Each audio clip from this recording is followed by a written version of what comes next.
OK, on va commencer tranquillement. Donc, bonjour à tous.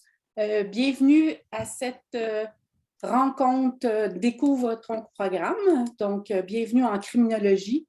Oups, si vous êtes, si vous êtes pour la criminologie, vous n'êtes pas à la bonne place. Donc, ce soir, on est pour découvrir le programme de microbiologie et immunologie. Mon nom est France Degg, je suis professeure au programme et je suis aussi responsable du programme. Donc, aujourd'hui, je suis assistée de plusieurs personnes qui vont se présenter à tour de rôle et qui sont des différentes personnes impliquées dans le programme ou qui suivent présentement le programme. Donc, ce soir, on va vous expliquer un petit peu, il va y avoir une vidéo qui va vous expliquer un peu le programme, puis après, on va être là pour répondre à toutes vos questions. Donc, je vais passer la parole à Féanne. OK. Bonjour, mon nom c'est Féanne McNabb. Je suis la conseillère au programme d'études au département de microbiologie, infectiologie et immunologie. Donc, après, je vais passer à Mégane. Allô, moi c'est Mégane. Je suis étudiante en troisième année en microbiologie. Voilà. Donc, Roxane, tu peux y aller. Bonsoir, moi je m'appelle Roxane, puis je suis étudiante en première année, deuxième session. À Caroline. Bonsoir, donc je m'appelle Caroline, je suis aussi étudiante en microbiologie à ma dernière année, donc troisième année. Thomas? Salut, moi en fait, je suis aussi étudiant en troisième année dans le bac, donc c'est ma dernière session aussi. Sophie? Bonjour à tous, moi c'est Sophie, je suis étudiante à la fin de ma deuxième année. Puis voilà, donc Sarah, à toi de te présenter. Bonjour, donc moi c'est Sarah, je suis en deuxième année de maîtrise en immunologie et microbiologie. Et voilà, on est là pour répondre à vos questions. Parfait, merci. Donc, je vais partager mon écran puis lancer la petite vidéo en espérant que ça fonctionne bien puis que vous entendiez bien surtout.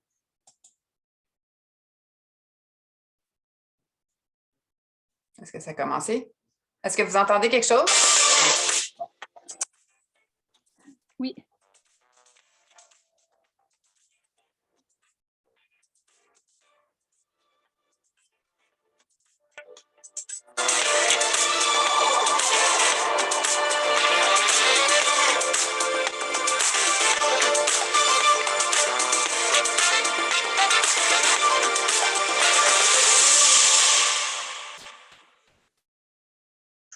Bonjour à tous, bienvenue à ces portes ouvertes de l'Université de Montréal pour le programme microbiologie et immunologie. J'espère que tout le monde va bien. Alors, je me présente, je m'appelle Sophie, je suis une étudiante de deuxième année en premier cycle du baccalauréat microbiologie et immunologie. Donc, ce soir, je vais vous présenter une portion ainsi que mes autres collègues. Donc, je vais commencer par vous dire que le programme est interfacultaire, donc c'est-à-dire qu'il y a association du département de microbiologie et immunologie de la faculté de médecine en association avec le département des sciences biologiques de la faculté des arts et des sciences. Donc ici, on vous présente la pyramide du vivant que vous avez certainement déjà vue. Alors, au niveau de la pyramide, donc au niveau de sa base, c'est ce que nous allons principalement étudier pour les études des micro-organismes, donc que ce soit les bactéries, les virus et les fongies. Et évidemment, on va monter au niveau de la pyramide dans le domaine de l'immunologie, parce que, comme on sait, hein, surtout avec la COVID, on entend beaucoup parler, on a besoin d'anticorps, on a besoin d'anticorps pour se protéger. Ces anticorps-là, ils sont faits dans nos organes, ils sont produits dans notre moelle osseuse et ils vont dans nos organes. Donc, bref, il y a tout un développement. Donc, l'immunologie s'adresse beaucoup plus à cette base de la pyramide, mais on va également s'intéresser à tout ce qui est au niveau donc, de l'écosystème. Donc, nos bactéries environnementales sont tout aussi importantes que les bactéries qui peuvent parfois causer de la maladie, comme celles qui n'en causent pas. Alors, comme vous le savez probablement, la microbiologie regorge de découvertes importantes, fondamentales. On va en parcourir quelques-uns ensemble. Donc, on a Louis Pasteur et Robert Koch qui sont vraiment des pionniers de la microbiologie, qui ont permis de faire l'association entre micro-organismes et la maladie que ces micro-organismes-là causaient. Et on a aussi le développement de vaccins. On sait que Pasteur a permis de développer le premier vaccin contre la rage. Une autre découverte très importante, celle de Félix Dérel, qui a permis le développement de la découverte des bactériophages, parce que Félix Dérel a poursuivi en fait les recherches d'un chercheur qui avait déjà découvert les bactériophages, mais les avait pas développés. Donc, on donne à Félix Dérel vraiment ce mérite-là pour la découverte des bactériophages. Il y a également Alexander Fleming, dont peut-être certains d'entre vous ont entendu parler, pour la fameuse découverte de la pénicilline. Donc, l'antibiotique, un des antibiotiques premiers vraiment dans le monde médical.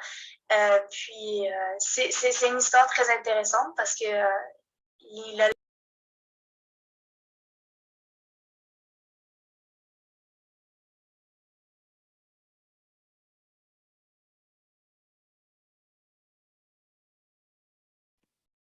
Je pense qu'il y a un petit problème technique. On n'a plus d'audio, Féane.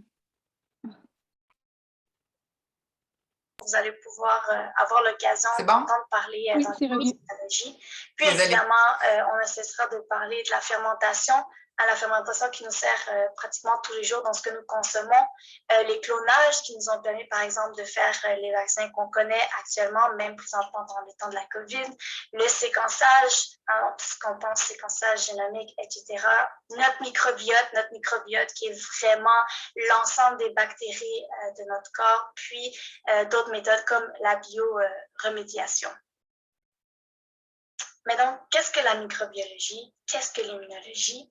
Donc, la microbiologie, c'est l'étude des micro-organismes de notre environnement qui nous entoure. On peut penser aux bactéries, on peut penser aux virus, on peut penser aux mycètes qui sont des champignons, des moisissures. Vraiment, on peut penser à tout ça. Donc, la microbiologie renferme aussi leurs caractéristiques physiologiques. On s'intéresse à elles sont qui, elles ont quoi en particulier. Donc, on s'intéresse aussi à tout ce qui est au niveau de leur génome, parce qu'on sait que le génome détermine beaucoup ce que la bactérie, par exemple, va être capable de faire ou de ne pas faire, et de toute leur importance dans notre écosystème, parce que oui, on a tout l'aspect santé, mais on a tout l'aspect écologique, comment elles sont importantes dans notre écologie.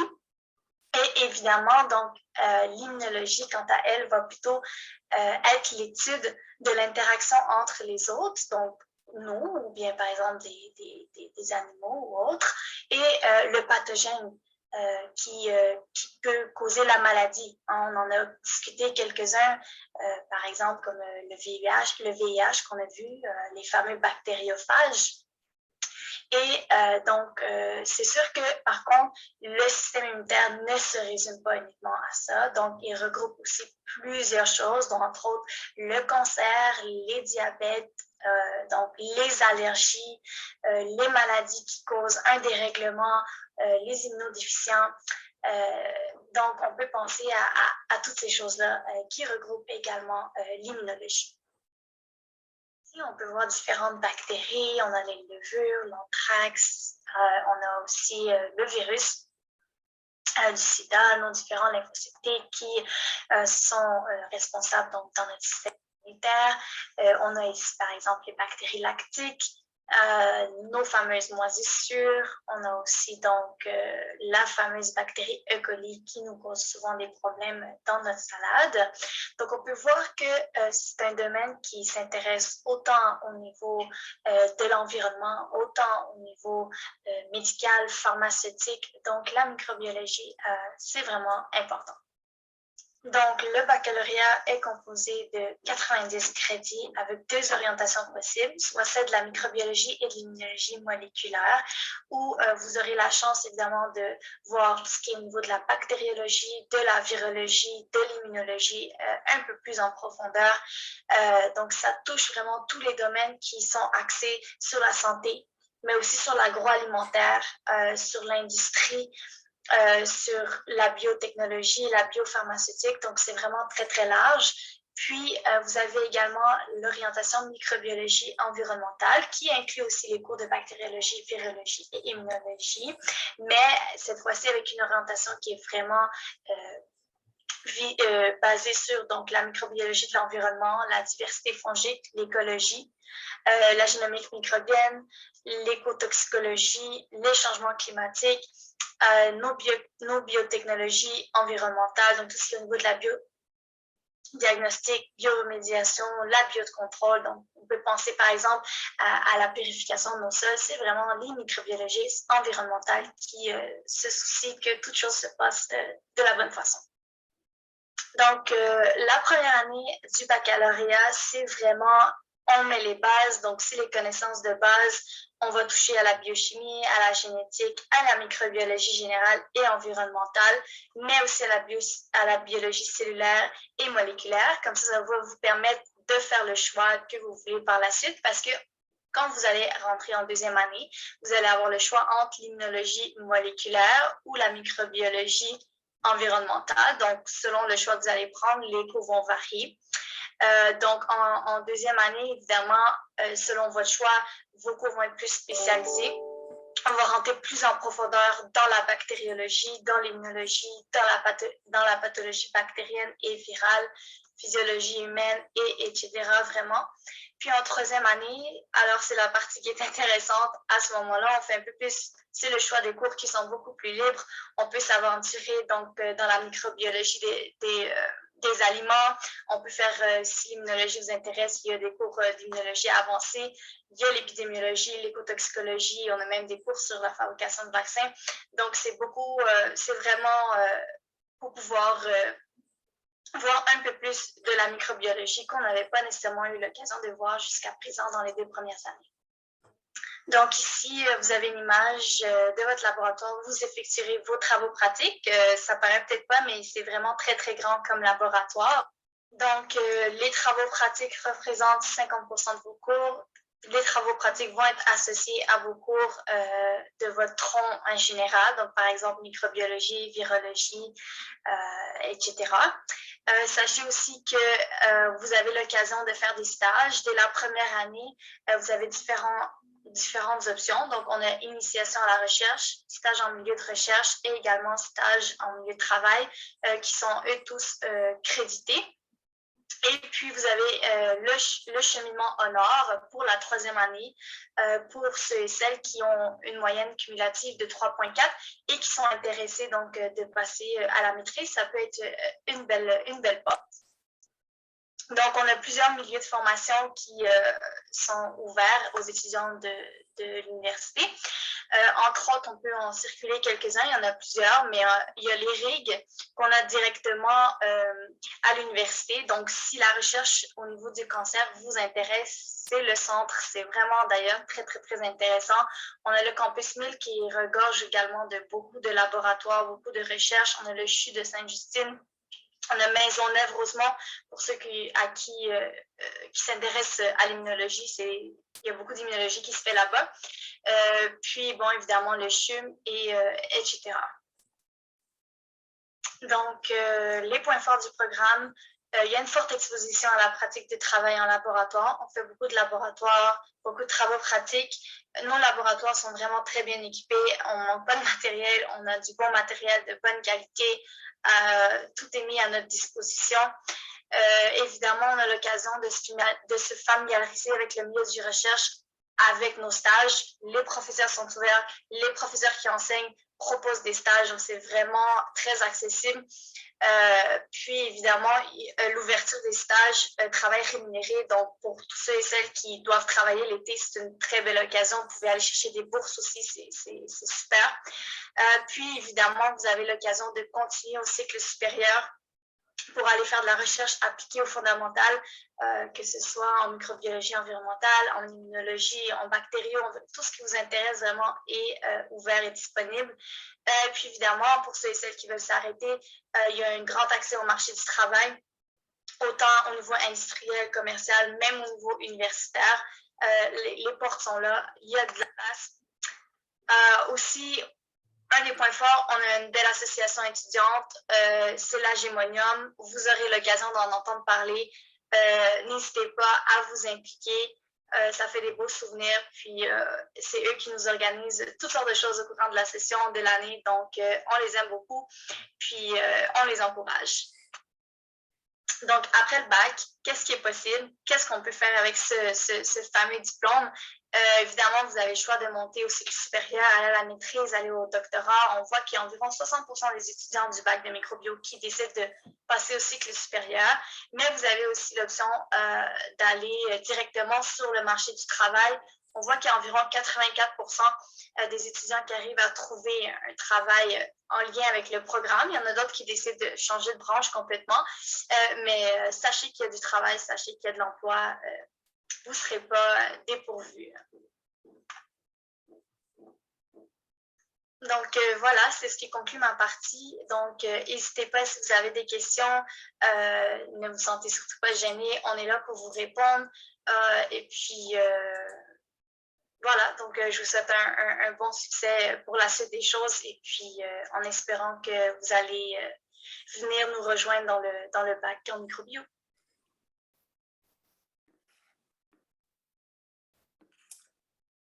Merci, Sophie.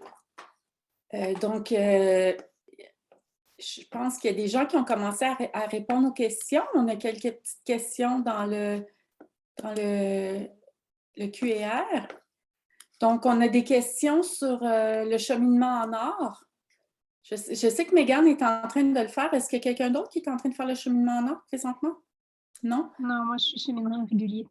Donc, on lui demande comment y accéder. Donc, je ne sais pas, Mégane, si tu veux y répondre. Oui, c'est assez simple, en fond. Comme Sophie a dit dans la vidéo, il faut avoir une moyenne de 3,5 minimum. Dès que tu es en haut de ça, tu peux appliquer. Tu dois trouver un directeur de recherche qui va t'accepter. Donc, tu peux appliquer avec les professeurs à l'UDM ou à l'extérieur, en lien avec la microbiologie, immunologie, bien sûr. Tu mets ta demande à FEAN et au professeur responsable. Et voilà, c'est pas mal juste ça, c'est pas compliqué. Puis dans le cheminement en heure, dans le fond, tu as un cours à faire de communication scientifique qui est super intéressant. Je l'ai fait la session passée, c'est beaucoup, il t'explique comment écrire des articles scientifiques, comment bien les lire, comment t'exprimer, c'est beaucoup de pratiques d'oral. C'est assez relax comme cours. Puis tu as un stage de 9 crédits qui s'étend sur 2 sessions à compléter. Pas mal ça. Puis après, tu as un oral et un rapport de laboratoire, bien sûr, à faire.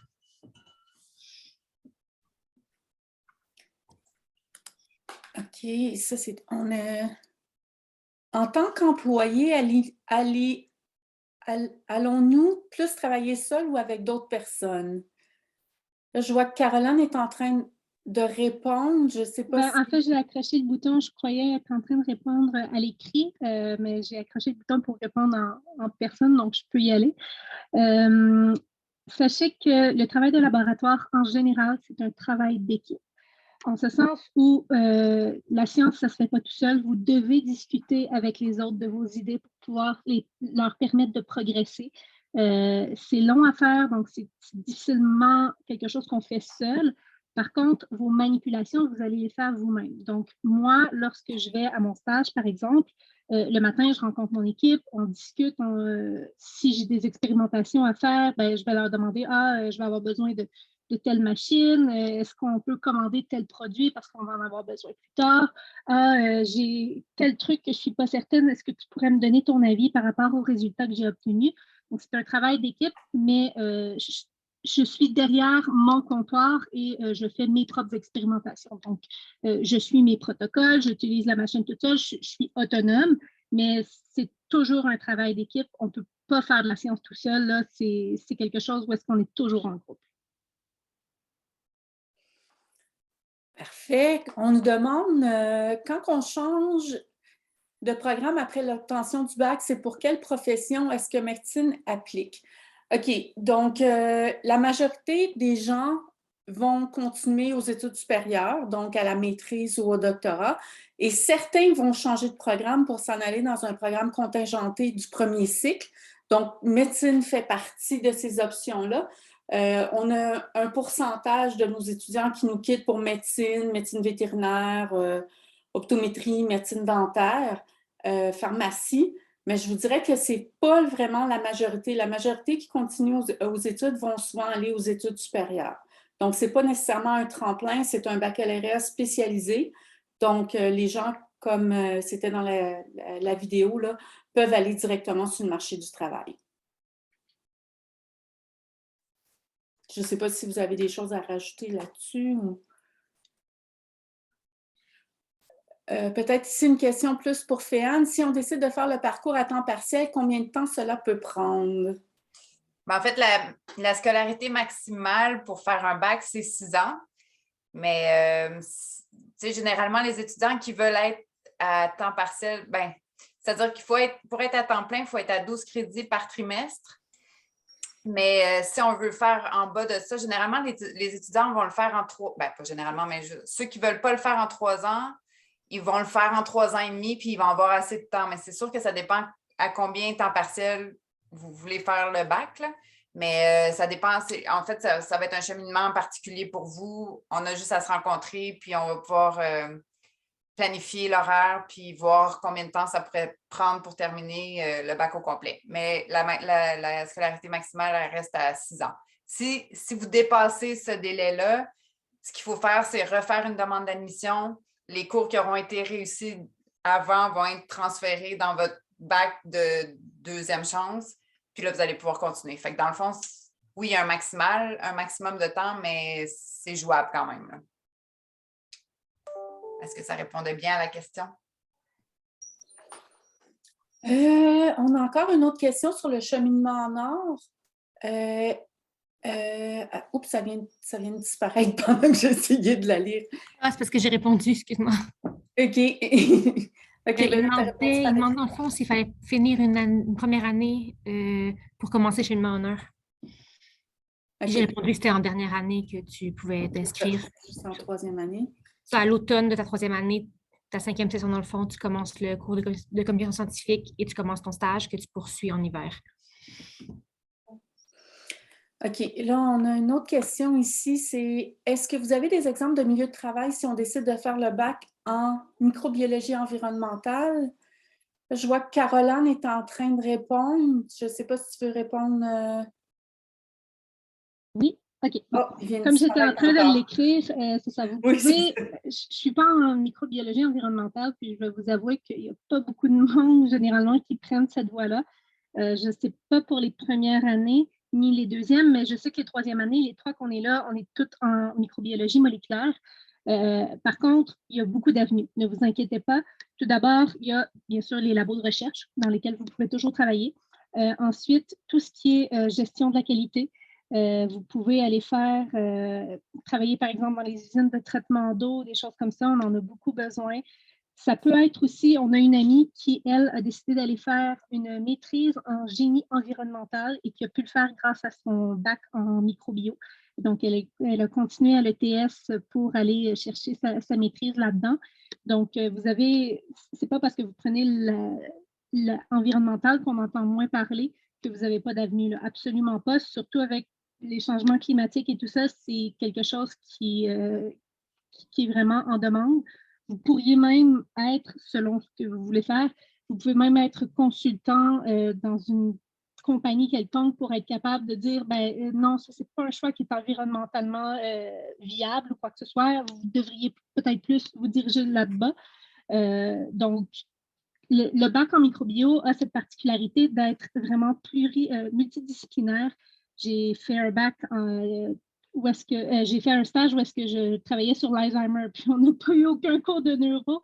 Donc, c'est vraiment un bac on vous donne les bases, puis vous pouvez faire presque absolument tout ce que vous voulez avec. Ça dépend vraiment de comment vous l'utilisez, mais les possibilités sont énormes, là. Et je pense que je vais rebondir un petit peu sur Caroline.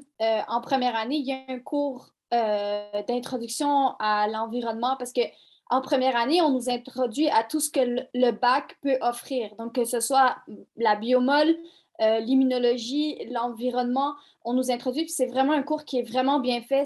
On voit vraiment l'aspect, comme elle a dit, c'est très, très large, parce qu'il y a l'environnement des eaux, il y a l'environnement terrestre, il y a vraiment beaucoup de disciplines. Donc, vous inquiétez pas, si c'est un domaine qui vous intéresse, ce cours-là vraiment va vous donner encore plus envie de le faire si c'était quelque chose qui vous intéressait, parce que c'est vraiment intéressant, honnêtement.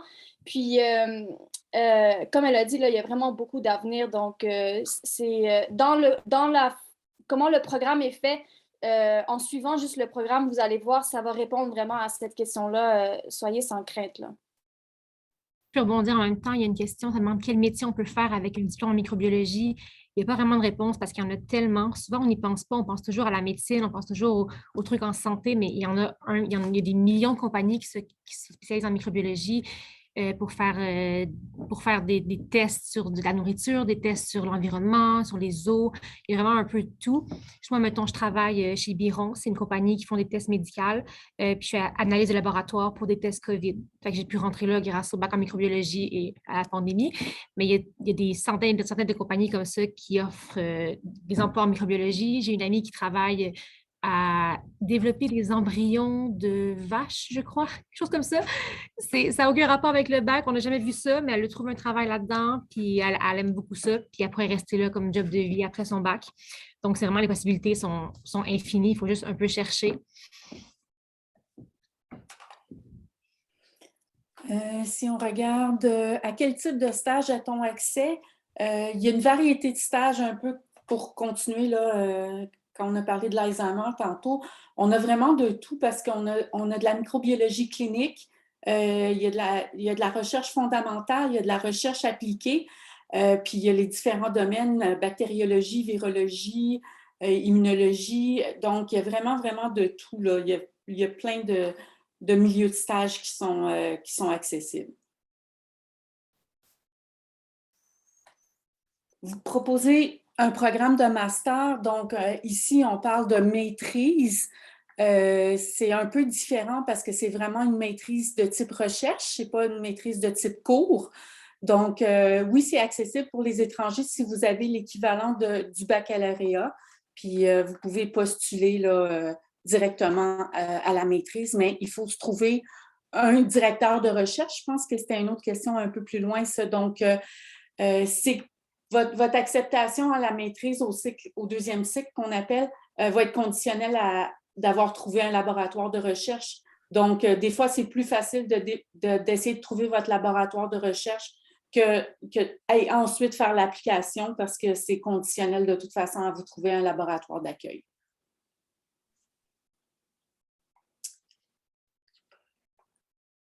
Est-ce qu'en général, la personne acceptée dans le programme ayant une cote R la moins haute fait une lettre de motivation?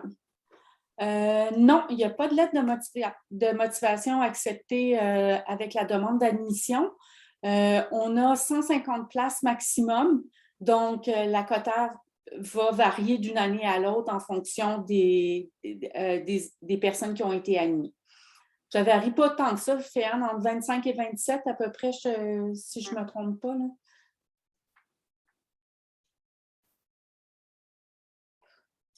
Est-ce possible de faire la maîtrise en immunologie et une carrière de premier cycle en même temps?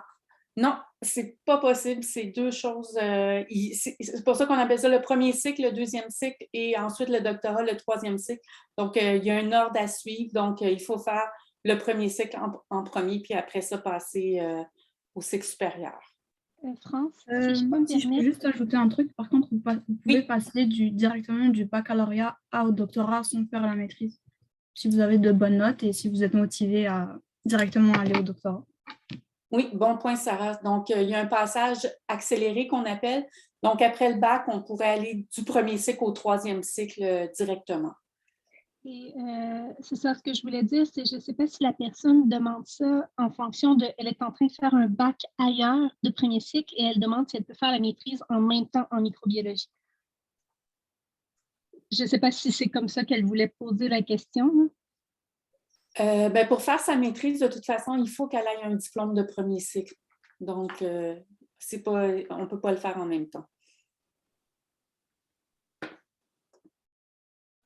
Quels sont quelques exemples de laboratoires que vous faites durant la première année? Avant COVID? Je ne sais pas qui veut répondre. Peut-être laisser Roxane, qui est en première année, répondre Ouais, ce qui est dans sa tête. Ça, je pourrais répondre. C'est sûr que moi, je suis arrivée à la session dernière. Donc, c'est sûr que la session dernière, ma première session, j'avais juste seulement 2 laboratoires. Donc, j'imagine que normalement, il y en a plus. Mais à la première session, je dirais qu'on a fait comme beaucoup des techniques de base de la microbiologie. On a fait de la coloration de grammes. On fait beaucoup de manipulations avec les géloses, les techniques de striation. Donc, c'est vraiment comme les techniques de base en laboratoire.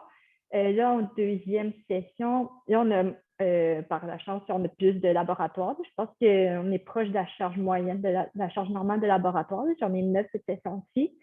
Puis là, on a comme appris les bases des manipulations. Donc là, on observe des choses plus spécifiques. Donc, on regarde, par exemple, des souches pour voir comment on peut déterminer si une souche elle présente une mutation ou elle présente un plasmide, donc un avantage ou d'autres caractéristiques qui viennent de l'ADN.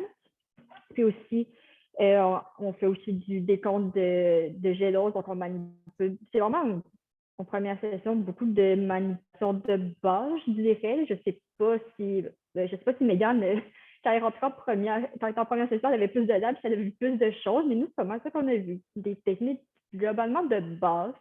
Donc, je ne sais pas si Mégane, tu voulais compléter si tu as fait d'autres choses en première année. Et ça fait tellement longtemps, on dirait que je me rappelle plus. Je dirais que la première année, quand pré-COVID, c'est beaucoup de manipulation de bactériologie parce que je ne sais pas si vous avez regardé le cheminement typique de quelqu'un qui suit le bac, mais généralement, vous allez commencer avec, vous allez avoir dès la deuxième session bactériologie 1 et vous allez avoir tout de suite bactériologie 2. Je vous dirais que ce sont les manipulations de laboratoire qui sont un peu plus simples à comprendre. Elles sont tout aussi intéressantes, mais elles sont un peu plus simples en ce sens où vous allez apprendre comment bien stériliser un manche de coche, par exemple, juste un instant. Ouais, vous allez vraiment faire de l'enseignement de la stérilisation, des trucs comme ça. Tu peux continuer, Caro. Oui, merci. Donc, c'est ça. Vous allez faire justement beaucoup de travail avec des géloses, comment travailler dans un milieu aseptique, comprendre c'est quoi des techniques de laboratoire, puis non, c'est pas juste j'ai mis mon manche de coche au feu, j'étale une gélose, c'est fini là. C'est vraiment comprendre derrière toute qu'est-ce qui se passe finalement de ce que vous voyez dans vos cours. Lorsqu'on vous dit on va faire une PCA, vous allez comprendre c'est quoi une PCA et comment ça se fait.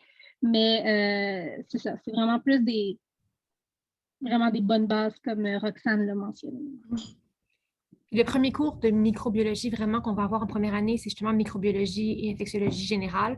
Donc, c'est un cours qui touche à toutes les sphères de la microbiologie, comme de A à Z. Donc, c'est vraiment très diversifié comme cours. Donc, la première session, c'est vraiment seul laboratoire, c'est un petit peu de tout. Puis après, en deuxième année, c'est bactériaux puis viraux qui embarquent.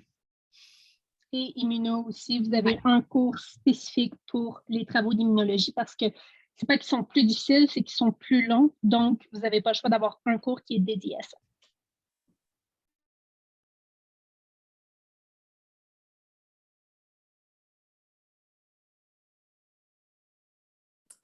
OK. On a une autre question qui est: à quoi ressemble un horaire typique d'étudiant de premier cycle? Y a-t-il une grande charge de travail?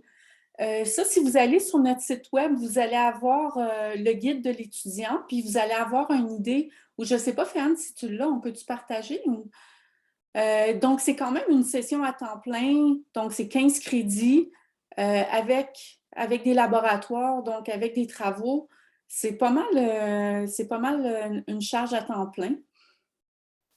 Je ne sais pas si vous pouvez, les étudiants actuels, vous pouvez peut-être répondre mieux que moi pour qu'est-ce que ça représente comme charge de travail, là. Meg, au pire, tu peux y aller à toi, parce que toi, tu avais déjà fait aussi, d'autres programmes à l'université. Mais moi, j'ai trouvé que c'est sûr que la différence entre le cégep et l'université, c'est complètement différent. Elle est très, très large, la différence. Tu sais, au cégep, par exemple, si tu n'étudies pas au cégep, tu as des bonnes notes. À l'université, ça ne sera pas la même chose. Tu vas devoir étudier pour avoir des bonnes notes. Et puis, c'est sûr que ça fait que c'est plus difficile au début de recommencer à étudier puis vraiment étudier fort pour avoir des bonnes notes. Mais une fois que tu as bien compris la matière de première année, honnêtement, ça va te suivre tout ton parcours. Donc, est-ce que c'est plus lourd que les autres sessions de ton parcours? Je ne penserais pas, mais je pense que c'est important de mettre plus d'efforts dans ces sessions-là, dans tes premières sessions, justement, pour avoir une bonne base qui va te suivre le reste de ton parcours, en fait. Ouais, moi, comme Thomas a dit, j'avais déjà étudié en biophysique avant de venir en microbiologie, donc j'étais habituée à l'université, disons, en première session. Mais comme il dit, la première année, c'est vraiment la base. Donc, vous allez avoir beaucoup de cours de biologie, biologie cellulaire, biologie moléculaire, biochimie, statistique. Donc, c'est vraiment des cours peut-être qui peuvent paraître plus plates pour certains parce que ce n'est pas de la microbiologie, mais c'est quand même important parce que c'est ça qui va fonder ta base, qui va après être pris pour acquis. Donc, la première année peut être plus lourde pour certains parce que c'est des cours moins intéressants, mais c'est vraiment important. Puis, sont vraiment autant intéressants que les autres, je peux vous dire. C'est sûr que chacun aime sa branche, là, mais ça se fait bien. C'est pas des sessions qui sont extrêmement lourdes. Sachez qu'on peut très bien travailler à temps partiel en même temps. On l'a tous fait, en tout cas les troisième années, les trois, on l'a fait et on a très bien survécu. On a du temps pour s'impliquer aussi, c'est sûr, ça dépend de comment vous gérez votre agenda, mais ça, c'est une autre particularité de passage cégep à université, vous devenez 100% autonome. Je sais que lorsqu'on est passé du secondaire au cégep, on a commencé à nous lâcher la main, mais là, on vous la lâche complètement. Vous êtes parfois dans des auditoriums de 400 personnes où est-ce que vous voyez l'enseignant seulement une fois dans votre vie parce qu'il donne ce cours-là précisément et vous ne le reverrez probablement plus de votre parcours. Donc, vous devez être à votre affaire, mais ça se fait. Il y en a plein qui ont passé avant vous, il y en a plein d'autres qui vont passer après. C'est très, très faisable, puis c'est vraiment enrichissant comme parcours. Puis, sachez que la première année, comme on l'a dit, ça dépend vraiment de votre intérêt, mais oui, effectivement, c'est plus large, donc moins spécialisé, peut-être moins passionnant parce que vous êtes passionné par la virologie, puis on a juste 2 cours en microbiologie générale sur les virus, mais ça va vous suivre plus loin.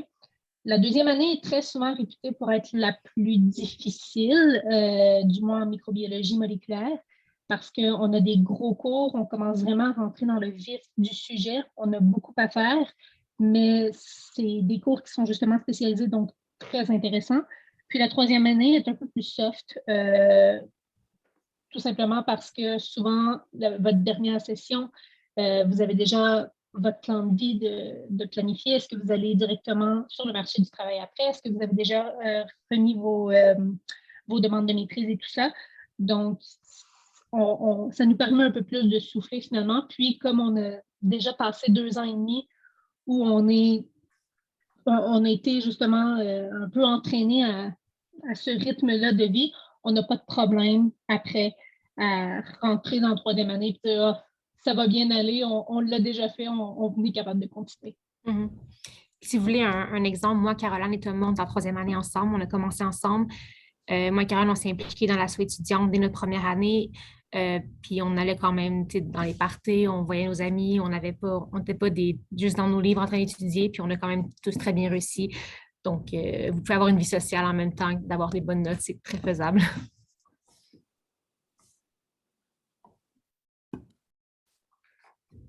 OK, je vais regarder où est-ce qu'on est rendu.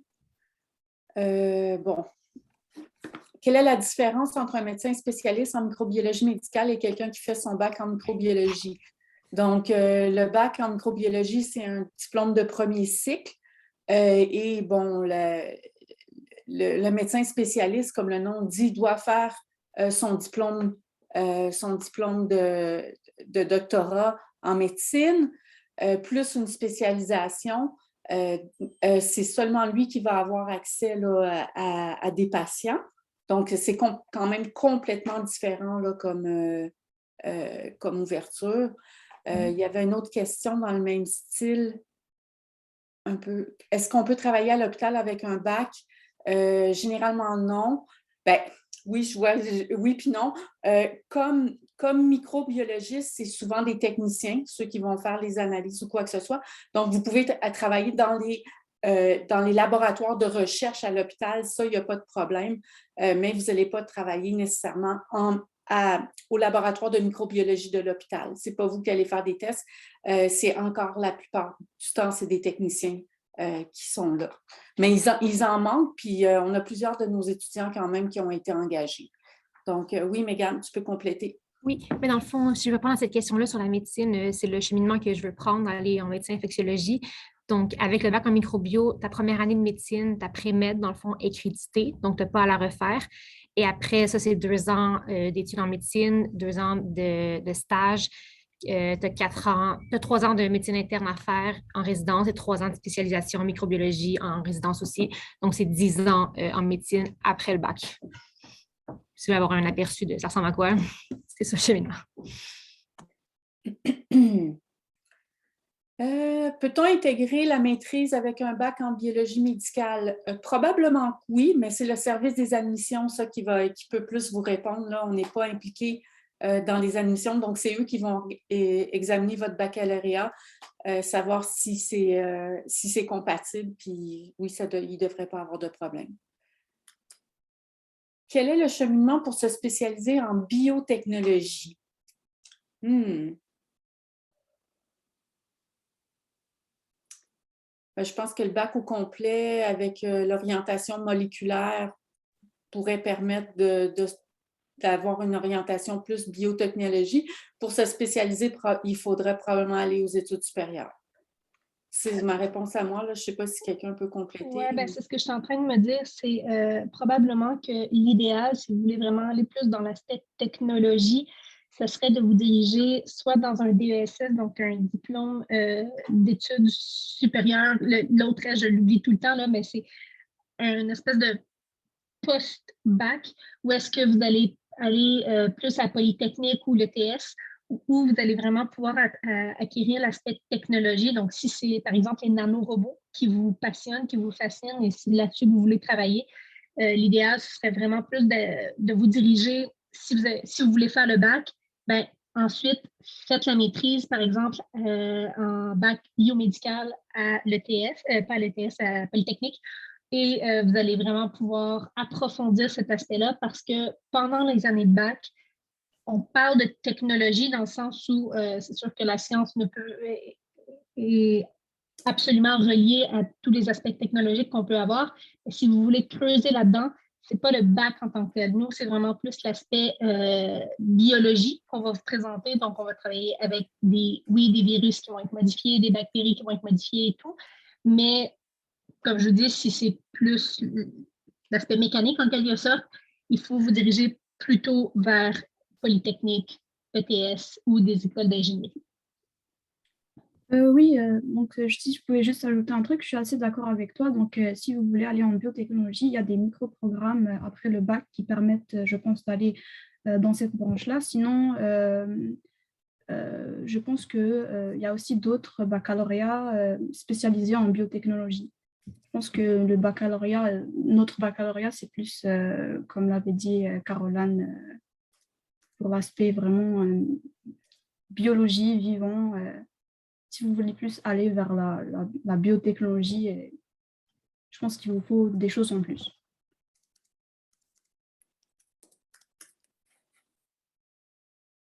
Je ne sais plus où est-ce qu'on est rendu.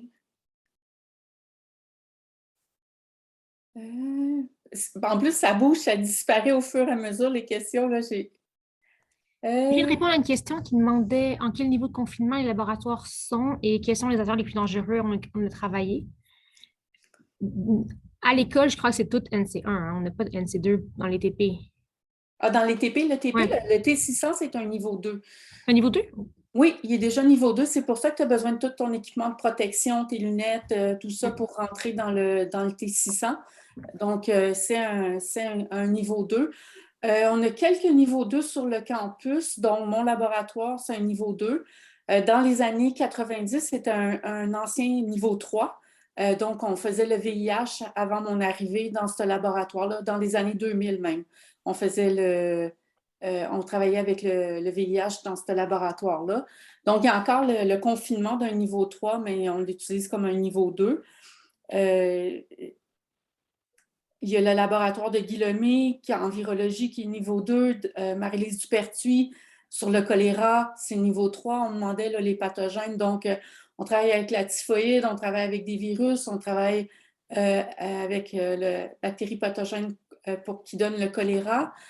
Puis le restant, bon, c'est dans les centres de recherche qu'on va retrouver le BSL-3, entre autres pour étudier la COVID, puis tout ça. Là, donc, ça s'est fait au début, mais sur le campus, il n'y a pas de niveau 3 encore. La particularité du niveau 3, si je peux me permettre, c'est que ça prend des formations supplémentaires. C'est-à-dire que ce ne sera pas lors du bac que vous allez l'obtenir. Si, par exemple, vous obtenez un stage dans, comme on disait, Dr Lemieux, dans le labo de Dr Lemieux, pour avoir accès au niveau 3, vous devez avoir une formation supplémentaire parce qu'il y a des niveaux de sécurité supplémentaires à acquérir. Donc, moi, par exemple, je travaille dans un laboratoire où on a un niveau 3, on travaille sur la tuberculose, mais je n'ai pas encore la formation, donc malheureusement, je ne peux pas y entrer. Je suis seulement niveau 2 avec l'influenza.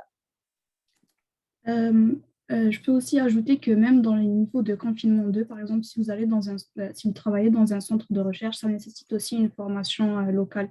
Donc, vous ne pouvez pas juste, avec les formations données au bac, travailler dans des niveaux de confinement 2.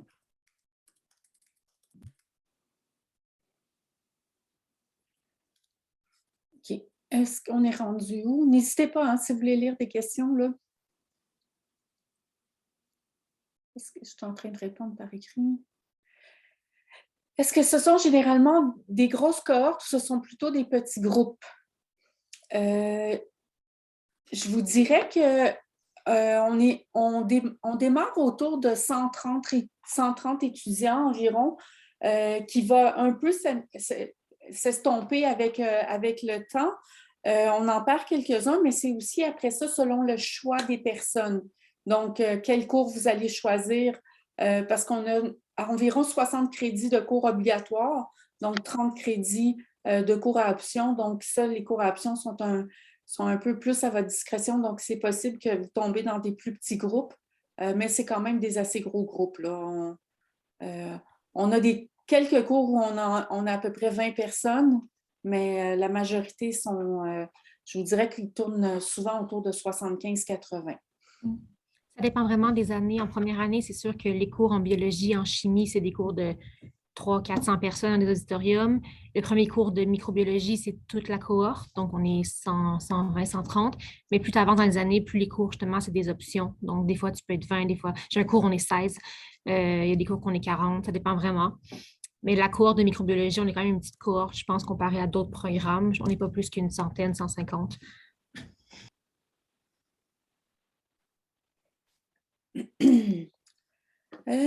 Prochaine question.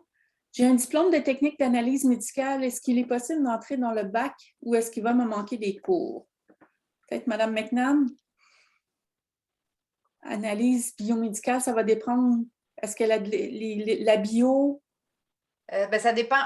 Ça, c'est les admissions qui peuvent vérifier s'il manque des préalables pour rentrer, mais généralement, avec les DEC techniques, c'est possible d'avoir des exemptions de cours rendus à l'université, mais il faut quand même vérifier s'il manque des préalables pour rentrer dans le baccalauréat. Fait que dans le fond, il y a deux choses à faire. Un, poser la question aux admissions avec votre profil, quel préalable il manque.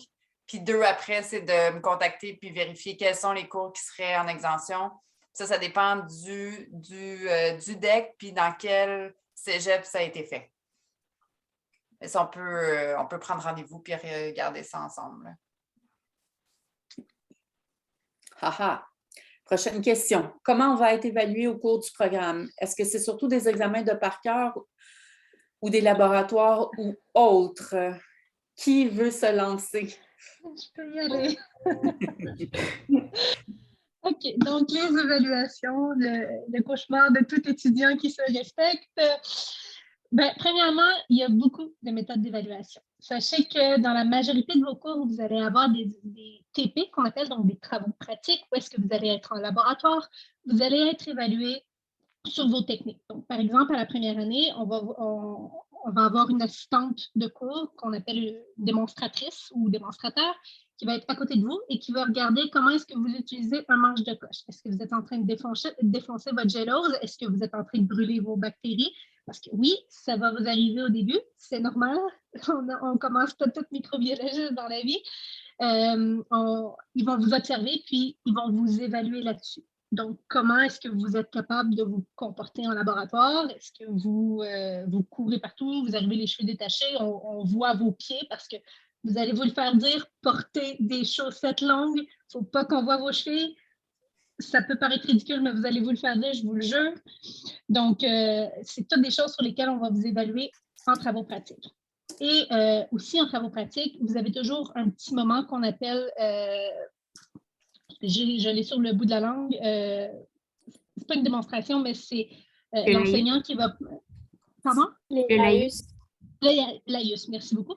Donc, le laïus où l'enseignant ou la coordonnatrice de laboratoire va vous expliquer en quoi consiste le laboratoire et quelle est la matière théorique à l'arrière. Donc, ça se peut que vous ayez des mini-tests à faire là-dessus. La portion travaux pratiques n'est jamais la portion maximale sur votre note. C'est toujours, bien évidemment, la portion théorique. Et si vous entrez en biologie en général, pas juste en microbio, je parle aussi de sciences biomédicales, du bac en bio, peu importe, oui, vous allez avoir du par cœur. C'est sûr que vous allez en avoir parce qu'il faut retenir des noms de protéines, il faut retenir des signalisations cellulaires, il faut retenir un paquet de choses, mais le par cœur n'est rien sans la compréhension. Même si vous êtes capable de vomir sur votre feuille d'examen, par cœur tous les noms, si vous n'avez pas compris pourquoi est-ce que telle protéine est sécrétée parce que vous ne vous rappelez pas de c'est quoi la cascade cellulaire ou peu importe, ça ne fonctionnera pas. Donc, ce n'est pas tant du par cœur en ce sens où on ne vous demande pas de réciter les yeux fermés, mais oui, effectivement, il va en avoir. Puis plus que vous allez cheminer dans le bac, plus que vous allez vous rendre compte que les questions vont devenir de plus en plus de compréhension. Parce que le but des enseignants, c'est de vous apporter à réfléchir par vous-même. Tous les bacs en sciences, c'est ce qu'ils demandent. On veut que vous soyez capable d'apporter un esprit critique face à aux différents problèmes qui se posent à vous. Donc, par exemple, le cours qu'on a qui s'appelle immunologie moléculaire, on n'a pas d'examen, on a un seul examen qui vaut pour 60%, mais on a 5 mini-tests au cours de la session où on nous présente des résultats de laboratoire et on nous dit, bon, est-ce que vous êtes capable de décortiquer tel graphique? Est-ce que vous êtes capable de me donner la conclusion seulement en regardant les résultats? Comment est-ce que vous expliqueriez ça? Donc, on doit chercher, oui, du par cœur parce qu'on doit rechercher dans nos acquis, mais c'est beaucoup de la compréhension puis de l'explication. Si je peux juste ajouter. En fait, c'est juste pour dire, pour la majorité du parcours, je ne sais pas si ça va changer pour les premières et deuxième années. Nous, en tout cas, pour les troisième années, nous, on a eu beaucoup d'examens à choix multiples. Donc, pour les personnes qui, eux, genre, écrire la réponse à la main puis développer, c'est vraiment pas leur style, vous êtes correct. C'est majoritairement à choix multiples. Par contre, je sais que dans l'enchaînement immunologie, nous, on a fait immuno 2, on a fait immunologie moléculaire. Ça, c'est des deux cours qui sont très axés sur des réponses à développement. Donc, il faut vraiment que tu sois capable de comprendre et d'expliquer, en fait, la matière. Donc, comme Caroline disait, si tu as juste appris tout par cœur, tu t'en iras nulle part avec ces cours-là parce que tu ne seras pas capable de répondre bien à la question, finalement. Viro aussi. Ah, Viro, c'est vrai. Complément Viro. C'est ça. Je dirais que c'est les cours un peu plus spécialisés quand tu t'en vas vers la fin de ton bac qui sont un peu plus à développement parce qu'on veut que vous fassiez des liens entre différents éléments théoriques que vous avez appris. Donc, c'est important de comprendre, pas juste d'apprendre par cœur. Puis aussi, élément aussi peut-être un peu plus important pour les travaux pratiques, vous allez devoir écrire des rapports de laboratoire à la fin. Donc, c'est ça, on veut vous apprendre un peu à renforcer votre méthode scientifique, à même chose, faire des liens avec plein d'éléments théoriques, à faire de la recherche, à commencer à faire un peu de la recherche documentaire, aller lire des articles, etc., en lien avec ce que vous avez appris en classe, juste ne pas se baser sur, supposons les PowerPoint que vos profs vous mettent, mais aller par vous-même, aller chercher l'information. Et ce qui va être très utile si vous continuez peut-être aux études supérieures.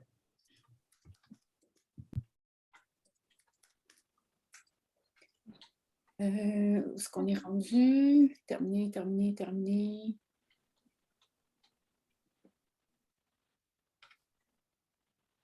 Vous pouvez m'aider, hein? Parce que là, je suis en train de taper en même temps. En fait, ce que je pense que je vais faire, France, c'est que les questions auxquelles on a déjà répondu, je vais juste écrire « fait » dessus. Donc, elles vont tomber dans la section « répondu ». Ça va permettre de relever un peu les... Oui, une bonne idée. Si on a quelqu'un qui demande comment trouver un directeur de recherche pour la maîtrise, dans le fond, il faut juste contacter le directeur, le chercheur qui t'intéresse par mail directement. Vous pouvez regarder sur le site de l'UDM, il y a la liste de tous les chercheurs affiliés à l'UDM, tous les professeurs qui donnent des recherches avec leur laboratoire, qu'est-ce qu'ils font. Certains offrent des postes directement, disent « je recherche d'étudiants à la maîtrise avec tel projet », donc vous pouvez le contacter. Sinon, la plupart n'offrent pas de maîtrise, mais vous pouvez les contacter en vous présentant. Il faut écrire une lettre de présentation, de motivation, envoyer un CV, envoyer son relevé de notes au professeur. Et important, envoyez pas un mail avec tous les professeurs en CC. Ils vont même pas le lire, ils vont vous juste le mettre à côté. Il faut vraiment que ce soit précis sur cette personne-là, lui expliquer pourquoi son projet vous intéresse, pourquoi c'est avec lui que vous voulez travailler. Et après, il va vous recontacter en vous offrant une entrevue par Zoom ou en présentiel selon ce qui se passe. Et c'est comme ça qu'on trouve un stage ou une maîtrise. Pour avoir vécu une expérience un peu particulière, moi, c'est autre chose. Oui, moi, c'est autre chose. Sachez que c'est quand même un monde de contact, dans le sens où si vous rencontrez quelqu'un qui vous propose une maîtrise ou vous propose un stage, dites pas non. Vous ne savez jamais sur qui vous pouvez tomber, vous ne savez jamais où ça peut vous mener. Puis, ça peut vraiment être des belles rencontres, même si ce n'est pas nécessairement un sujet qui vous intéresse, ne vous fermez pas de porte parce que ça, vous ne savez jamais sur quoi vous pouvez, sur qui vous pouvez tomber. Si je peux aussi ajouter ce que je peux vous conseiller, le programme vous offre l'opportunité de commencer vraiment les stages très tôt. Donc vraiment, si vous vous engagez dans ce programme, faites des stages parce que ça va vous permettre d'être en contact avec vraiment directement avec le monde de la recherche. Justement, si vous voulez continuer après, même pour votre dossier, c'est très bon. Puis ça va vous permettre de renforcer votre dossier et peut-être aller dans plusieurs domaines. Et faciliter donc votre passage à la maîtrise ou doctorat ou peu importe. Et aussi vous permettre de savoir si vous voulez vraiment continuer dans ce domaine.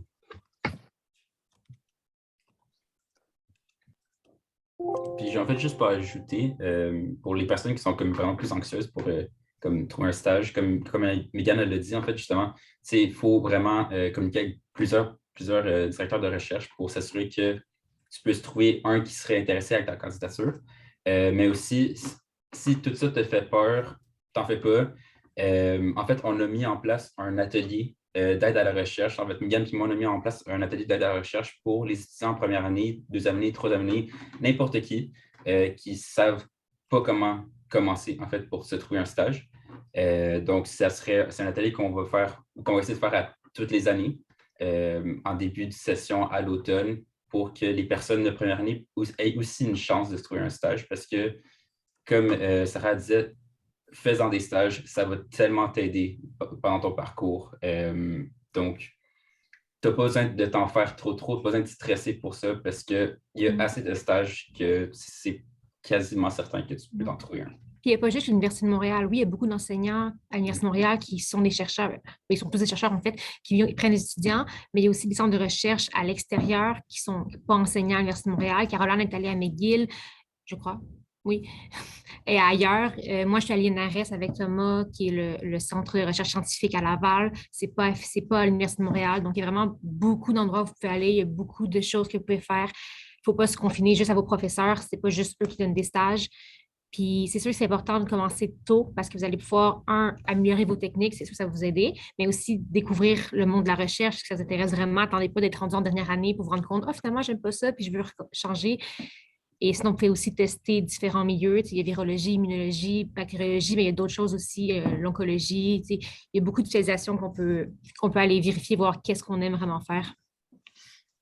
Sachez d'ailleurs que pour les stages, comme on disait, c'est vraiment large à un point où vous pouvez même aller outre-mer, vous trouver un stage lorsque vous avez votre projet de recherche. Vous avez votre PI, donc votre chercheur affilié, qui signe, qui approuve votre projet de recherche. Vous donnez ça à FEAN. Ça prend 5 minutes, je peux vous le dire, parce que je l'ai fait le matin de la date limite d'inscription. Ça prend 5 minutes et vous avez votre autorisation puis vous êtes inscrit au cours. Donc, vous pouvez vraiment, du moment que vous avez un projet qui vous passionne, que vous avez envie, sur lequel vous avez envie de travailler, il n'y a pas de problème. Mon ami qui est allé en Belgique faire un stage, c'est assez, c'est très, très gros. Vous pouvez aller où vous voulez. Ouais. Et aussi, je voulais ajouter, donc ne vous sous-estimez pas et ne soyez pas gênés. Les professeurs du département et aussi ailleurs sont très, très gentils et ils sont toujours à la recherche de stagiaires, justement, à former. Donc, allez-y.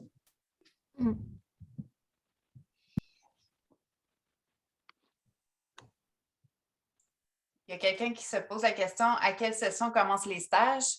Dès l'été de la première année, vous pouvez commencer à faire des stages. Puis, c'est surtout plus en troisième année que vous allez avoir l'espace dans votre horaire pour faire des stages si vous voulez en faire aussi à l'automne et à l'hiver.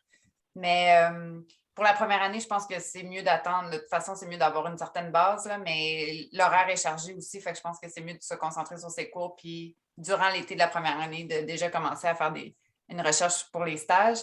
Puis il y a des stages en milieu de travail aussi où on a des compagnies qui nous contactent à chaque trimestre pour nous dire on va avoir besoin de stagiaires, est-ce que je peux afficher? Puis nous, on se fait un plaisir de partager l'information à tous les étudiants pour que vous trouviez des milieux de stage intéressants. Puis pour revenir aussi à la question par rapport à qu'est-ce qu'on peut faire avec la microbiologie environnementale, on a une compagnie qui nous bombarde d'offres d'emploi, de stages, c'est Environex. Ils ont besoin de microbiologistes environnementaux. Donc, tous les affichages de postes sont sur notre site web. Donc, vous pouvez regarder historiquement tout ce qu'on a reçu puis contacter sans même qu'il y ait affiché d'avance. Donc, ça, c'est un conseil que je donne à tous les étudiants. Là. Contactez les compagnies avant même qu'ils affichent. Ils vont peut-être être heureux de vous engager avant de devoir commencer toute la période d'affichage et de sélection. Donc, ça, c'est une bonne option à faire. Donc, allez voir sur le site web du département dans postes offerts. Puis là, vous allez avoir les offres de stage, les offres d'emploi, les auxiliaires d'enseignement quand vous allez être au cycle supérieur, etc. Il y a de tout.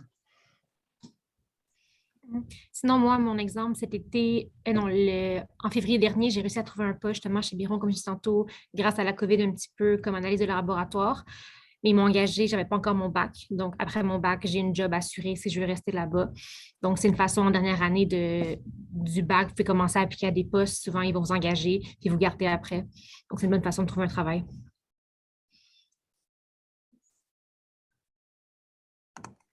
Et peut-être une dernière question. Si jamais vous avez d'autres questions, vous pouvez contacter le département, entre autres Mme McNabb, mais aussi... je ne sais pas les TGDE, Féane, c'est quoi le courriel général, là? On pourrait l'écrire.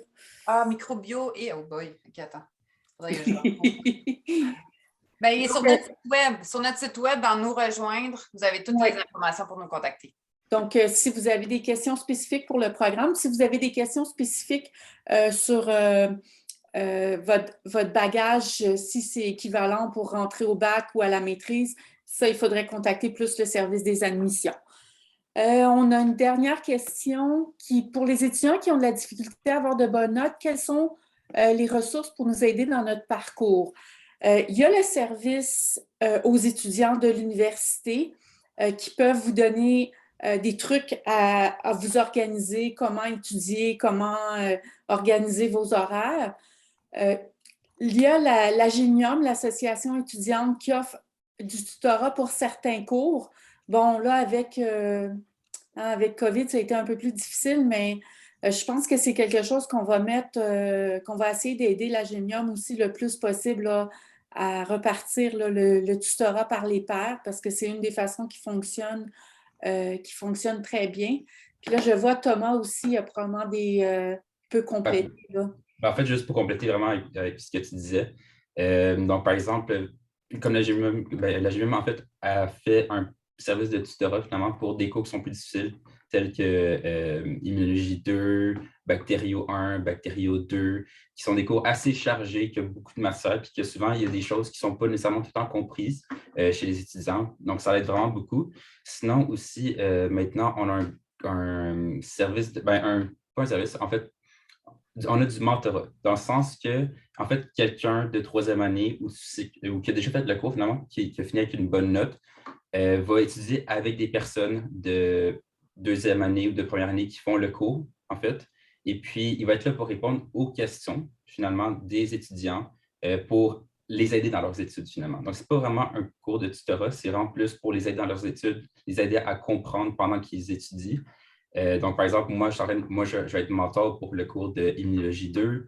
Donc, je vais prendre une session, une soirée avec les étudiants pour être avec eux en Zoom puis m'assurer que tout le monde comprend ce qui n'est pas compris finalement. Et je pense que je vais rebondir aussi, c'est qu'il y a quelque chose qui est important quand on est étudiant, c'est les difficultés, ça peut faire partie du parcours. On a des cours qui sont plus difficiles que d'autres, on a des forces dans certaines choses, puis on a des faiblesses dans d'autres choses. C'est tout à fait normal. Honnêtement, il faut être assez franc avec soi-même. Puis, il faut être aussi assez franc avec soi-même pour connaître nos capacités. Si tu es capable d'avoir des bonnes notes avec 4 cours, vas-y avec 4 cours. Ne va pas te prendre une session de genre 5-6 cours.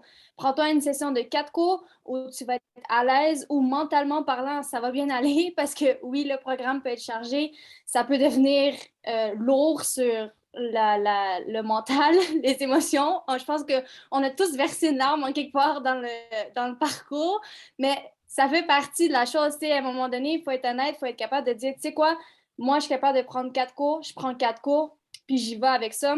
On a Madame Fiane qui est là avec nous, avec qui on communique beaucoup, qui est là pour nous aider à nous orienter, choisir les bons cours par rapport à être à l'heure sur notre parcours. Si par exemple, on veut finir absolument en 3 années, elle est là pour ça, elle est là pour nous aider. Fait que moi, je pense que ce serait un point aussi à considérer. Il n'y a aucun étudiant qui n'est pas capable de faire les cours. Si tu es rentré dans le programme, tu as les notes, tu es capable. Il y a un professeur qui nous a dit, si t'es rentré, c'est parce que t'es bon, t'es intelligent. En quelque part, t'es intelligent. Donc, dis-toi qu'il y a des cours, oui, sont plus difficiles, mais c'est surtout d'être honnête avec soi-même, puis de reconnaître ses capacités, reconnaître ses limites, puis de ne pas avoir honte de ces limites-là, mais au contraire, de les travailler de sorte à ce qu'elles soient avantageuses pour toi. Puis tout le monde ne peut pas aller à la même vitesse. Il y en a, là, ils suivent le cours, puis ils comprennent tout. Il y en a d'autres qu'il faut qu'ils relisent le cours genre 3 fois avant d'avoir compris. Chacun est différent. Donc, ça aussi, je pense que c'est quelque chose qui est important à savoir, là, se connaître personnellement. Et aussi, microbiologie, on a vraiment des bons enseignants qui sont disponibles pour nous. Souvent, ils restent après les cours pour répondre à nos questions. Si on envoie des mails, ils vont nous répondre. On a certains enseignants qui font des séances de révision avec nous. Puis aussi, les étudiants, on n'est pas compétitifs. On ne va pas comme donner des fausses notes de cours à nos amis, aux gens pour qu'il y ait des mauvaises notes. On est vraiment, c'est pas comme ça ici. C'est vraiment, on s'entraide. On a un local étudiant où je suis en ce moment actuellement. Puis souvent, on vient ici, on se rassemble. Bien, avec la COVID, c'est un peu plus difficile, mais avant, on se rassemblait ici les midis. On peut étudier ensemble, on s'entraide, on fait des Google Docs en ligne où on s'échange nos notes de cours. Il y a vraiment beaucoup d'entraide ici. Puis c'est ça que j'aime du programme. On ne se sent pas en compétition sans arrêt pour être les meilleurs. Donc, il n'y a pas de stress à avoir ce côté-là.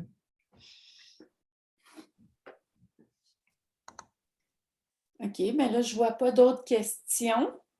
Donc, je remercie tout le monde d'avoir été présent ce soir et avec notre panel, surtout d'étudiants qui nous ont assistés à répondre à vos questions.